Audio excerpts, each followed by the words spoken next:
Mi nombre es Eduardo Maróstica, soy el actual director del Instituto de Capacitación de FAIDUT. FAIDUT es el gremio docente de la Universidad Tecnológica.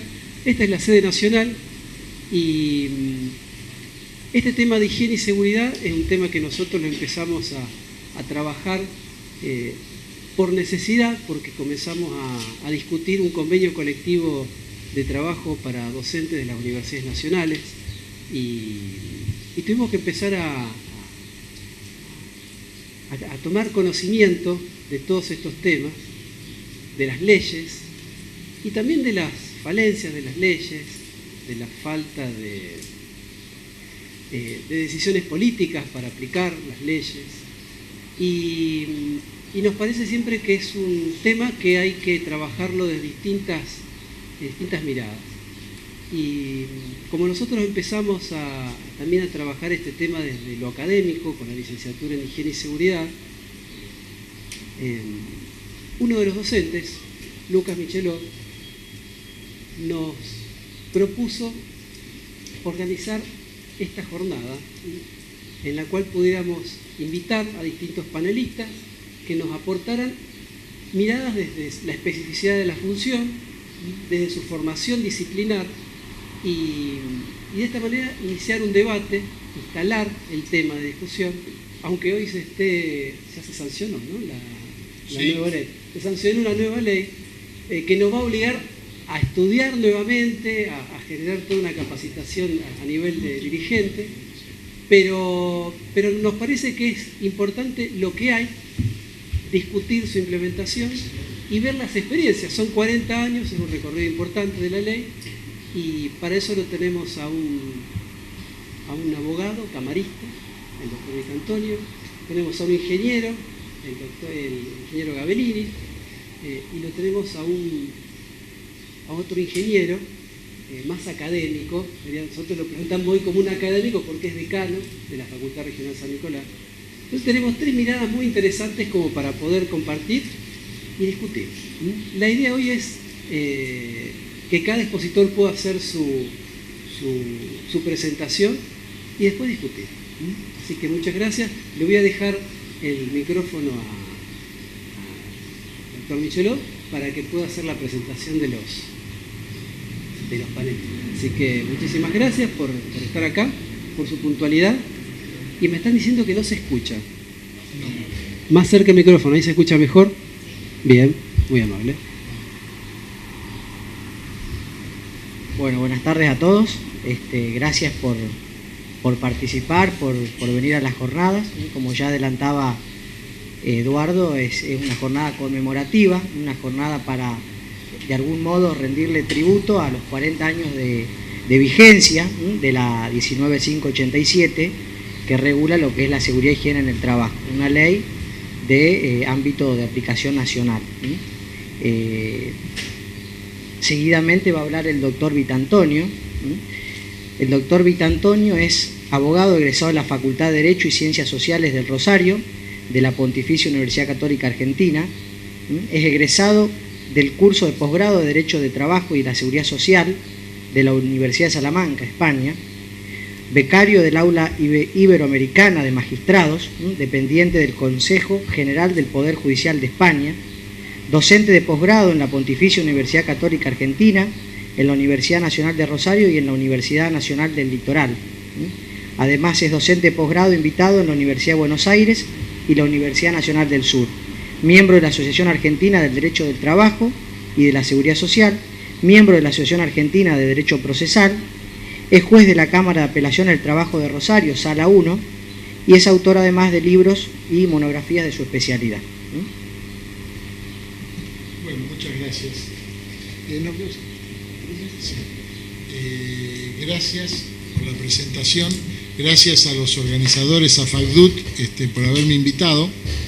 Y bueno, me parece interesante el tema, justamente porque el 25 de octubre, hace unos días, se acaba de modificar la ley, como acaba de decir el presentador, por lo cual seguramente vamos a tener más tela para cortar, obviamente más trabajo para los abogados y seguramente también para los ingenieros, para que podamos cumplir esta gran tarea de cuidar la salud del trabajador, que está tan deteriorada hace tantos años. Habíamos hablado con el doctor Michelud de que me pidió realmente, y yo le sugerí hacer un paseo de la mano, un paneo si ustedes quieren, por las realidades jurídicas de todo lo que fue la protección del trabajador en las sucesivas leyes argentinas, que fueron bastante complicadas. No voy a entrar en temas técnicos porque creo que no se justifica. De hecho, en lo que es específico del tema, en la 19.587, mis colegas acá del panel lo van a hacer seguramente con más solvencia que yo, por lo cual yo me atrevería a decir que voy a hacer una especie de visión sociológica del tema, es decir, cómo fue desde su nacimiento evolucionando esto de la protección del trabajador. Y quizás ustedes puedan concluir, después en el debate lo podemos conversar, que esto no ha estado tan bien. Realmente a punto de cumplirse 100 años, en el 2015 se van a cumplir 100 años de la ley 9688, tenemos que hacer un examen de conciencia, un mea culpa generalizado, todos los operadores vinculados al mundo del trabajo, y decir que en general la salud del trabajador sigue, no sé si tan mal cuidada como entonces, pero por lo menos bastante precaria en su cuidado. Y esta ley, la 9688 de 1915, fue dictada en una etapa absolutamente primaria, no solamente como ley, que fue muy incipiente, sino también en una etapa donde no conocíamos el derecho del trabajo como lo conocemos hoy. Recién a partir de los años 20 comienzan a estructurarse las primeras leyes de contenido laboral. De hecho, la de jornada legal de 8 horas, que fue, digamos, un primer llamado de atención para cuidar la salud en una época donde se trabajaba de sol a sol, fue realmente importante. Y a partir de ahí se empezaron a estructurar muy incipientemente en lo que podemos llamar la etapa de gestación del derecho del trabajo, estas normas frutos de toda la presión, entre comillas, del sindicalismo de izquierda, llamáramos, ¿no es cierto? El anarcosindicalismo, los sindicatos comunistas, anarquistas, que venían y vinieron con la inmigración europea. Y esto fue la primer gran novedad de la ley 9688, que fue fruto del pensamiento de Alfredo Palacios, justamente. ¿Y cuál fue esta gran novedad? Cambiar el sistema de reclamo, de responsabilidad del sistema jurídico continental que venía del derecho romano, donde una de las partes solamente respondía por el dolo o por la culpa en los términos del Código Civil, y diseñar un sistema de responsabilidad objetiva, es decir, el patrón era responsable si el hecho se producía con motivo o en ocasión de la prestación del trabajo. O sea que si yo me accidentaba dentro de la empresa, dentro de la fábrica, no había ninguna duda, porque así quedaba establecido Ministerio Legis, que el patrón debía responder. Esto para entonces fue una novedad muy resistida, pero de hecho quedó plasmado en la ley, y esto que hoy trae de nuevo la reforma como una novedad, a la que me voy a referir después, de la opción excluyente, ya había sido inventado hace casi 100 años por aquellos pensadores realmente progresistas. Lo cierto es que, aún con todo esto, con el avance que significó la primera ley de accidente, con el avance que significó poner a texto expreso esto de la responsabilidad objetiva, no le resultaba fácil al trabajador el reclamo laboral en general, ni de los accidentes en particular. ¿Por qué? Porque no había, salvo hasta 1944, no había una justicia laboral especializada, no existían como hoy los tribunales del trabajo. Entonces el trabajador que tenía un problema de cualquier naturaleza, de relación individual con su patrón por sueldo, por lo que sea, o de accidente, tenía que ir a litigar a la justicia civil. Y la cosmovisión, la matriz cultural, jurídica e ideológica del juez civil de aquella época, y hoy creo que todavía también, era distinta, era de la teoría de la autonomía de la voluntad, donde los contratos se negociaban en pie de igualdad. Mucho después, casi 50 años después de esta fecha, vendrá esta idea de que el trabajador es hiposuficiente respecto del empleador. Entonces la ley lo sostiene, lo eleva en un concepto que nosotros llamamos el principio de igualdad por compensación. La ley compensa esa desigualdad y lo sube abstractamente para que pueda sentarse frente a su patrón y trabajar y negociar en pie de igualdad. Pero esto vendrá mucho después. Lo cierto es que esta ley realmente duró prácticamente, yo diría, casi 70 y pico de años, porque hasta 1991, con alguna particularidad que ahora vamos a ver, la 24028, duró la ley 9688. En el 72, y estamos festejando justamente los 40 años, se dicta el 28 de abril la ley 19587 de higiene y seguridad, primera norma de policía laboral de higiene y seguridad, de carácter preventivo o preventor. Fue lo primero, fue una novedad realmente en la Argentina, fue la época de la finalización de la dictadura de Onganía, que tuvo, hay que decirlo en este sentido, más allá de lo que significaba desde el punto de vista de la falta de la democracia, una serie de normas laborales importantes. De aquella época, para que ustedes se den una idea de lo que estamos hablando, fue la famosa ley 18610, que reguló y dio nacimiento a las obras sociales de los sindicatos, y otra serie de normas, entre ellas la 19587, normas técnicas, medidas sanitarias, tutela para la salud del trabajador, proteger la vida y preservarla y mantener la integridad física. Mis colegas van a hablar mejor que yo, no me voy a meter en esto. 12 artículos, 232 del decreto reglamentario, 8 anexos. No sé si en el interín hubo alguna modificación. Regulan temas como medicina laboral, higiene y seguridad, carácter de la construcción industrial, agua, desagüe industrial, etc. Bueno, no avanzo en esto, están mis colegas ingenieros que lo van a decir con mucha más enjundia que yo. En el año 88 tuvimos una primera modificación importante de la regulación general jurídica de la ley que protegía los accidentes y enfermedades profesionales, que fue la ley 23643. Fue una ley muy discutida, hay que ubicarse históricamente. En el 83 había ganado las elecciones el radicalismo, el primer ministro de Trabajo del radicalismo, el señor Nucci o Mucci, no sé si ustedes se acuerdan, tenía una visión, no quiero decir la palabra porque no quiero herir susceptibilidades, pero vamos a decir que tenía una visión un tanto gorila de las relaciones laborales. Se ríe de la alegría, pero bueno, y lo primero que hizo el gobierno, recuerden que parte de la campaña, veo algunos jóvenes acá, pero los que tenemos alguna edad por supuesto lo recordamos, parte de la campaña había sido el famoso pacto militar sindical.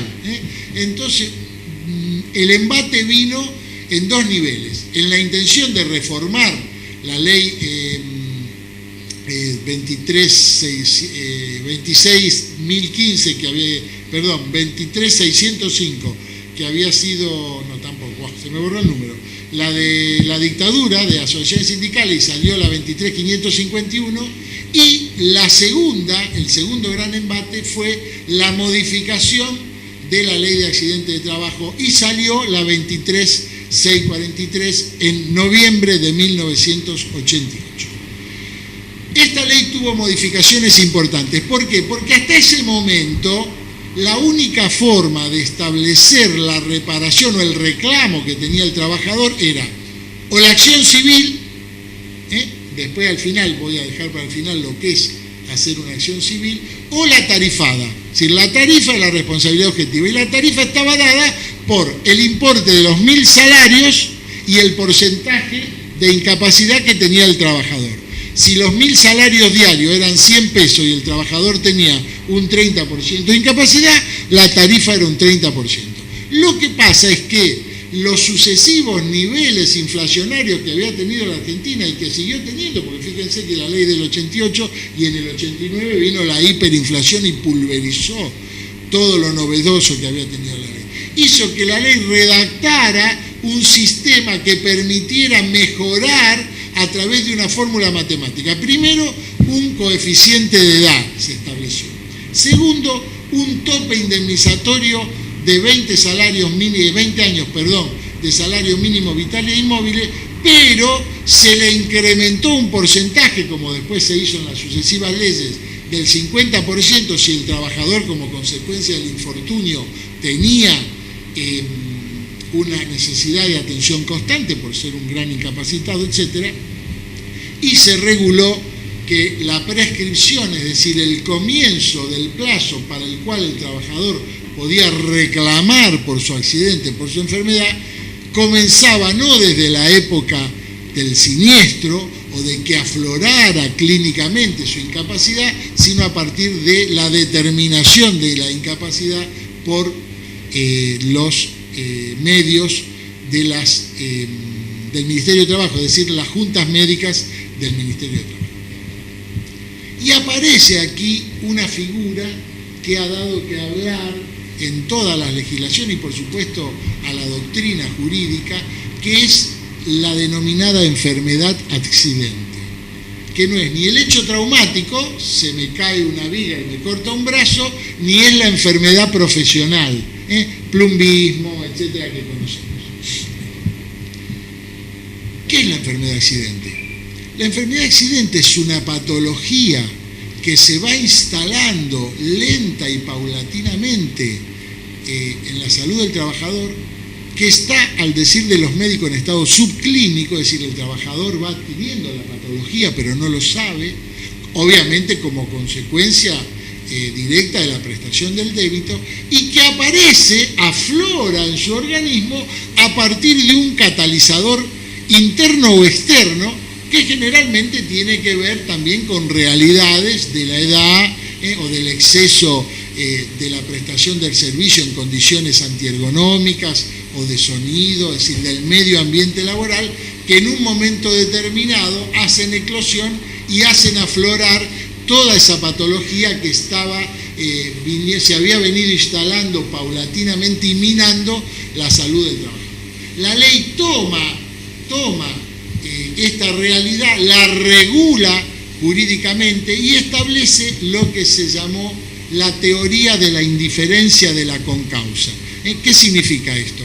Que aun cuando el trabajador ya tuviese un factor predisponente en su salud, yo entro a trabajar con un problema de columna preexistente, pero si logro acreditar que por la forma y modo de prestación del servicio el trabajo incrementó ese nivel de patología columnaria, generalmente en la parte lumbar, no debía ser tenida en cuenta esa concausalidad, es decir, esa afectación por parte del trabajo, y debía indemnizarse toda la incapacidad.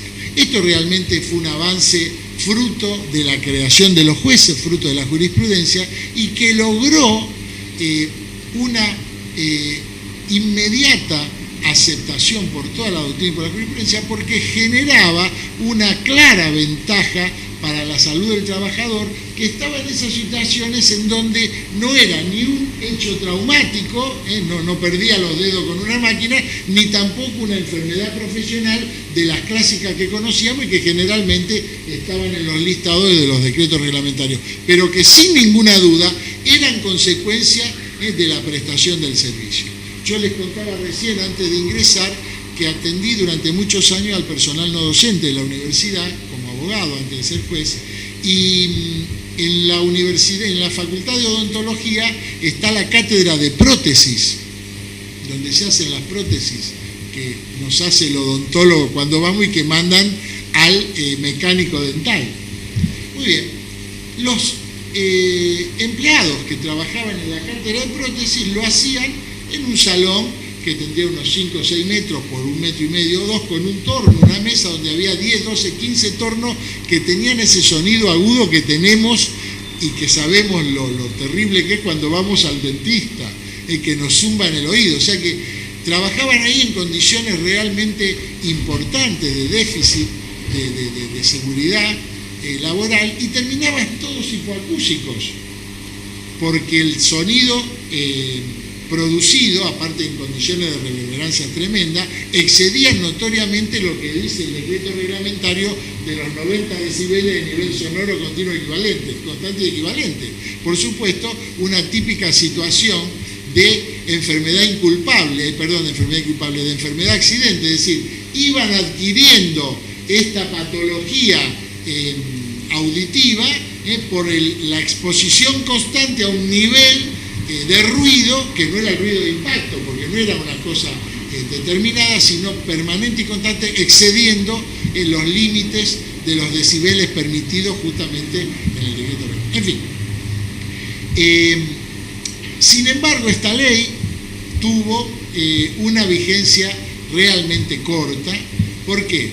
Porque aparecen en los 90 los primeros atisbos de lo que después fue esta tremenda realidad para el mundo laboral en la República Argentina, que fue la irrupción clara del neoliberalismo en la Argentina, que bueno, nos sorprendió a todos realmente, ¿no? Sobre todo los operadores del derecho laboral. Fue un tsunami que cuando nos quisimos dar cuenta nos tapó realmente y comenzó por el achicamiento de las normas protectivas. Todos recordarán los famosos contratos basura de la época del ministro Caro Figueroa, que por otra parte tampoco fueron, digamos, imaginativos, porque lo copiaron exactamente igual de la España de Felipe González, allá por la década del 87, 88, cuando ganó la elección, bueno, etc. Y aparece, sí, como preludio de lo que iba a venir después, la ley 24028, que es del diciembre de 1991. Aquí empieza a notarse el primer achicamiento, el primer escalón descendiente en la cosmovisión protectiva de la salud del trabajador. ¿Por qué? Porque la ley 24028 elimina la llamada teoría de la indiferencia de la concausa. Elimina la posibilidad de que el trabajador logre acreditar que su patología, aún con un escenario predisponente de menor entidad, tuviese un incremento en su porcentual incapacitante como consecuencia del trabajo. Y expresamente la ley hace desaparecer la presunción de las enfermedades de esta naturaleza, desaparece la teoría de la indiferencia de la concausa, aumenta en aquel índice de edad que en la 23643 era de 60 años y lo aumentan a 65. Ustedes que son ingenieros y saben matemática, yo siempre a los alumnos en el grado le hablaba de lo que nos decían los maestros en el secundario, el mínimo común divisor. Si el mínimo común divisor aumenta, se achica el resultado, si no estoy diciendo matemáticamente mal. Por lo cual, al levantar el índice del coeficiente de edad, se ampliaba la base divisoria y el porcentaje para determinar la incapacidad desde el punto de vista de la reparación económica también disminuye. Establece un tope de $55.000 estadounidenses para el reclamo y una gran novedad que para entonces también generó un gran debate, la opción que siguió vigente en la ley entre la tarifa y la acción civil, la mandan al fuero civil. Y esto de que lo manden al fuero civil, como ocurre ahora con la reforma reciente, no es casualidad, no es que en el laboral tiene mucho trabajo y en el fuero civil menos, no. Tiene que ver con esto que le decía hace un ratito, de la visión, la matriz jurídico-cultural que tiene un juez civil respecto del juez laboral. El anclaje ideológico desde el punto de vista del derecho es absolutamente distinto. El juez civil es, por supuesto, mucho más restrictivo. Ahora vamos a ver, lo dejo para el final. Les dije esto de la opción civil para que veamos la diferencia. Bueno, viene la década del 90 y entre la década del 90 y todo lo que nos ocurrió hay algo que seguramente los ingenieros van a decir, o por lo menos van a referenciar, que yo me adelanto a decirlo muy epidérmicamente porque ellos son los encargados de decirlo desde el punto de vista técnico. Uno de los problemas graves que tuvo la década del 90, es decir, la irrupción de la visión liberal de la economía, fue el achicamiento de todos los controles del Estado en materia laboral. No solamente en materia de relaciones individuales del trabajo, no existían más los inspectores que iban a las empresas y decían, a ver señor, muéstreme los libros, si su trabajador está inscrito, se desapareció, sino también desaparecieron los controles, lo que es peor, y en lo propio que nos toca, en materia de higiene y seguridad. Eso desapareció totalmente, fruto del achicamiento del Estado como ejecutor de su calidad de controlante, de poder de policía, en el control, valga la redundancia, de la salud del trabajador. Bueno, hubo una atomización, por supuesto, una detracción clara del contenido de las normas del trabajo, ya se la adelanté recién. Hubo igualmente una atomización de la fuente del derecho del trabajo, pero fundamentalmente, y esto hay que rescatarlo porque a partir de ahí el incremento es cada vez peor, se atomizaron los conflictos en materia laboral.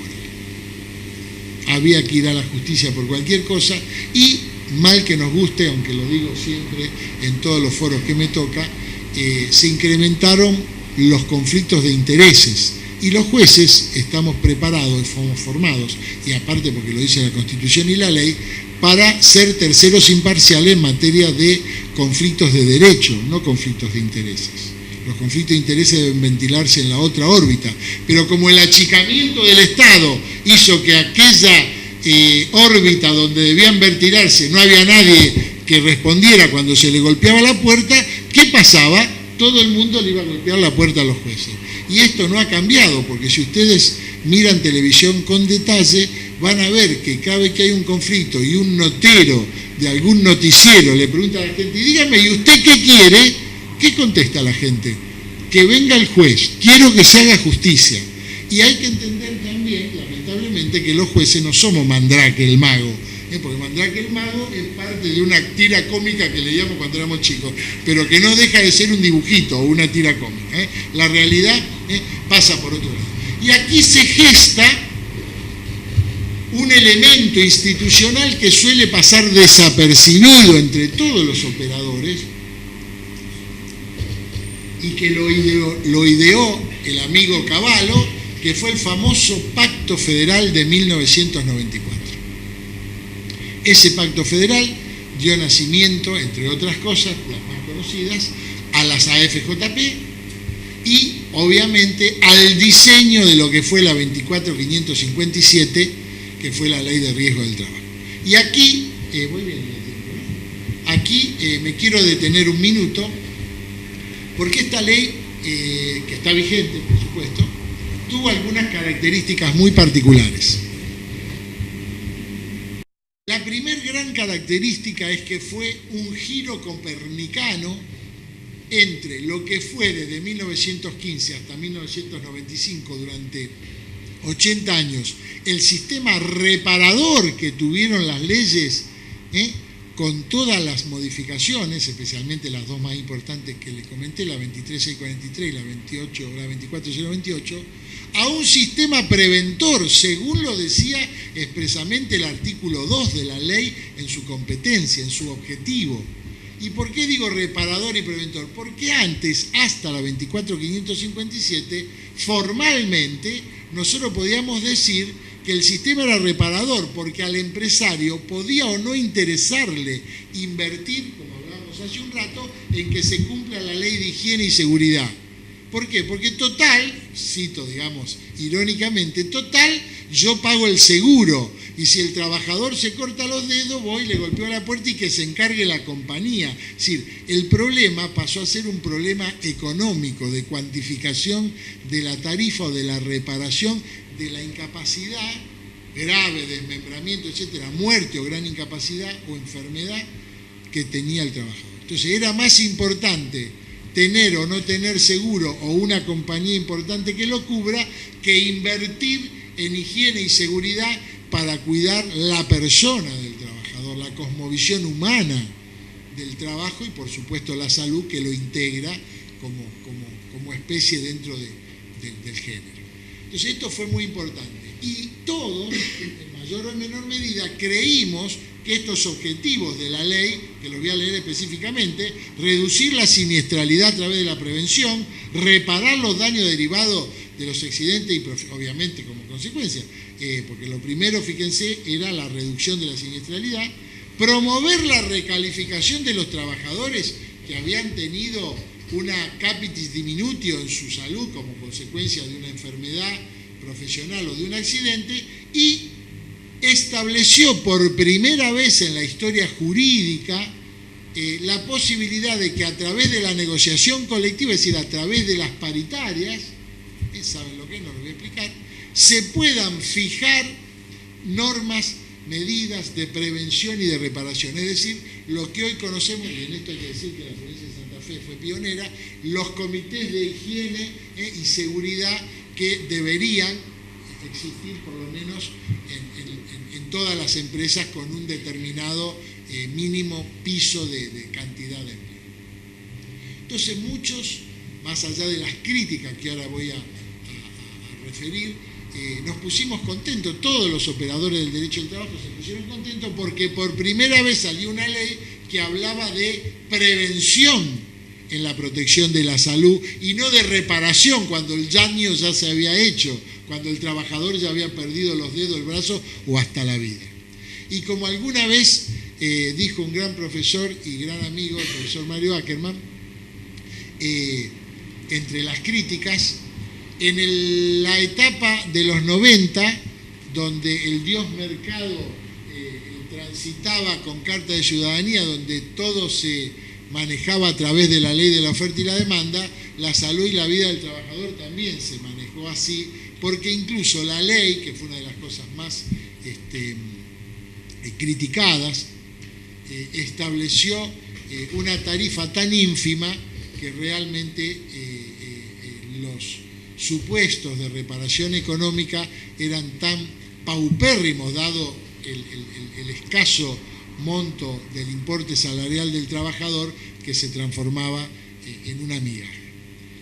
Y la otra gran crítica que tuvo la ley fue la de eliminar lo que había venido desde 1915 y que ahora reedita la nueva ley con algunas circunstancias que vamos a ver, lo de la opción, es decir, la tarifa por un lado, como venía siendo, y la opción civil. Y acá sí me quiero detener para que entendamos qué era esto de la tarifa o la opción civil.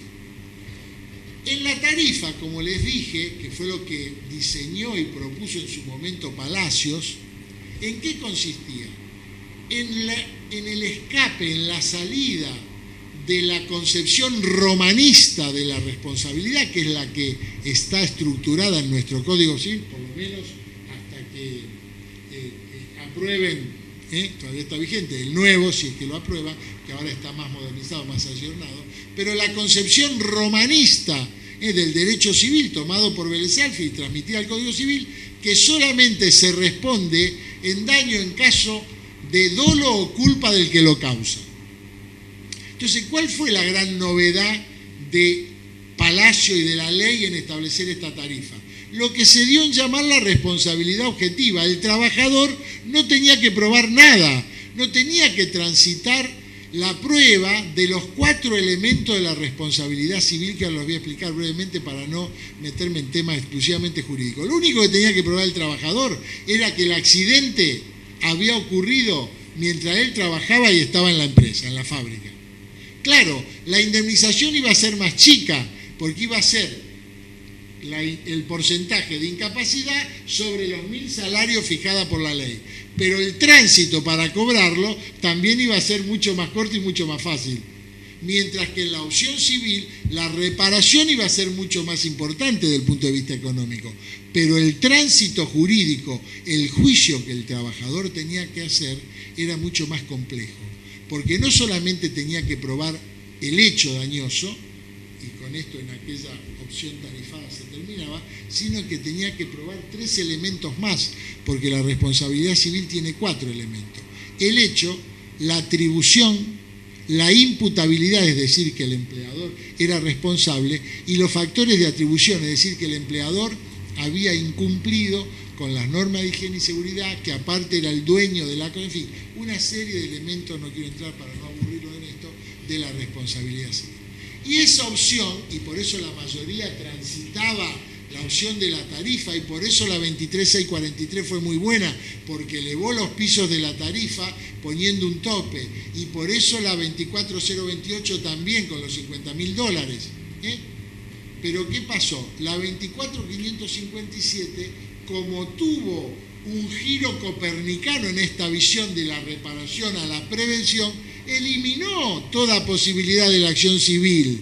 Y en la concepción de los contadores, que fueron los que realmente hicieron esta ley, no podía existir tal vía reparatoria del derecho común, esta reparación integral, porque, decían, si iba a haber prevención, no era necesario que el empleador respondiera por nada, salvo un solo supuesto, que era el supuesto de dolo, prácticamente imposible. ¿Qué es el dolo? La intencionalidad expresa y específica de causar un daño.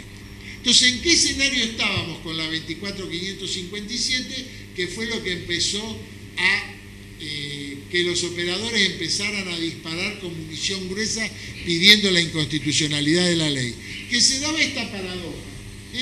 El ingeniero y el obrero entraban a la obra en construcción, se caía un pedazo de hormigón y los mataba a los dos. La esposa y los hijos del ingeniero podían reclamarle al dueño de la obra por el derecho civil y cobrar 500.000 pesos de indemnización. El trabajador solo podía ir a la comisión médica y le daban una tarifa que estaba en función del salario de la construcción, y a la viuda le terminaban dando 2 monedas. Entonces, evidentemente, este sistema ya desde el principio empezó a ser criticado por todos los operadores. No voy a contar toda la historia porque ya se me termina el tiempo, pero simplemente decirles que, como ocurre y suele ocurrir en el orden normal y habitual de las cosas, los temas llegaron a la Corte y sucesivamente en un montón de pronunciamientos que ustedes conocen y que han leído en todos los medios en su momento, la Corte Suprema Federal fue descalificando por inconstitucional un montón de normas de la ley. En el caso Aquino, en el caso Castillo, que fue el primero que se dictó, declaró inconstitucional las comisiones médicas y la apelación del grado de incapacidad ante la justicia federal, porque lo sacaba al trabajador del juez natural. En el caso Aquino, declaró inconstitucional la imposibilidad de la opción civil, la bifurcación que estamos hablando. En el caso Milone se declaró la inconstitucionalidad de este pago en renta periódica que le daban a la viuda o al trabajador que sufría una incapacidad. Después vinieron los precedentes Liosco y Cachambi, que le permitió al trabajador reclamar por la tarifa y ampliar por la opción civil. En fin, la Corte fue desarticulando esta estructura claramente inconstitucional de la ley. ¿Pero qué pasó? Hubo un montón de proyectos para modificar la 24.557, pero como el negocio de las ART se había transformado en una bola imposible de volver atrás, porque los operadores económicos de la Administradora de Riesgo del Trabajo mueven muchos millones de pesos, nunca tuvieron una satisfacción en el Congreso de la Nación para lograr revertir este sistema. Y el sistema comenzó a funcionar a partir de la declaración de inconstitucionalidad de la Corte. Y tanto es así que en un momento determinado, a partir de la permisibilidad que estableció la Corte de que el trabajador vaya al esquema sistémico, cobre lo que tenga que cobrar y le acumule con un signo más la reparación civil, la Superintendencia de Seguro volvió a autorizar a los empresarios los seguros de responsabilidad civil por accidente de trabajo, que en la época de la 24.557 y durante 15 años habían estado prohibidos, porque lo que estaba vigente era el seguro de la ART. Muy bien. Y termino con esto. El 25 de octubre, hace una semana, se acaba de aprobar la 26.773, que les adelanto va a generar otra polvareda importante y, mal que nos pese, más trabajo para los jueces, porque creo que esta ley, tal cual como la diseñó el gobierno, va a generar un amplio campo y un amplio ingreso de causa, incrementando la litigiosidad. La ley se llama régimen de ordenamiento de la reparación de los daños, por lo cual la primera pregunta que nos podemos hacer, ¿qué significa esto? ¿Que volvemos al sistema reparador? Los objetivos del artículo 2 de la ley que acabamos de decir, disminuir la siniestralidad, promover, etc., no existen más. Bueno, no lo sabemos todavía. La ley todavía parece un pan francés recién salido del horno, ¿no es cierto? Está fresquito y está humeando, Vamos a ver qué pasa. Pero sí les adelanto que ya en la doctrina jurídica especializada han empezado a criticar, salvo los operadores industriales. Funes de Rioja es uno de los defensores más importantes, obviamente saben que es la cara visible jurídica de la Unión Industrial Argentina, ha vuelto a justificar la ley y ha vuelto a traer el famoso latiguillo de que con la vieja ley se había vuelto a poner en el tapete lo que se da a llamar, entre comillas, la industria del juicio, que en rigor de verdad es como el ave fénix. Nunca nadie me dijo qué, porque todo el mundo habla de la industria del juicio, pero nunca nadie habla del incumplimiento de los empleadores de las normas de higiene y seguridad. Pero ese es otro tema, tendríamos que hacer un congreso especialmente para hablar. Eso, termino. 4 o 5 cosas le enuncio, porque no es tampoco el objeto hablar de la ley. Claramente la ley intenta desalentar la opción civil, la opción integral. ¿Cómo lo hace? Aumentando los importes de la tarifa y agregándole un 20% más si tiene gran incapacidad y otro porcentaje más si tiene circunstancias especiales el trabajador accidentado que marca la ley. Entonces, aumenta los importes reparadores. Establece la denominada opción excluyente, que no sabemos qué va a pasar, porque la Corte ya ha dicho que no es inconstitucional que yo reclame la tarifa y por la diferencia le reclame por la opción civil, lo cual es cierto, con fundamento en el principio constitucional alterum non ledere, es decir, nadie puede dañar al otro sin repararlo. Modifica los términos de la prescripción, esto es otro tema técnico. Desarrolla una oscura normativa desde el punto de vista del procedimiento. Esto va a traer más litigiosidad, porque la ART ahí aparece cancelando, tiene que aparecer en un pleito cancelando un importe, que es el importe de la tarifa, pero nadie sabe cómo va a entrar al proceso, lo cual va a tener más trabajo para los abogados y los jueces. Y por último, como conclusión general, creo que esta ley va, no digo a capotar rápidamente porque está recién salida, pero va a generar sí un gran proceso, un gran camino de procesos laborales que va a generar la litigiosidad mucho más de lo que... Bueno, gracias por haberme escuchado, espero haber sido útil y creo que los ingenieros van a hablar del tema técnico en este momento. Gracias.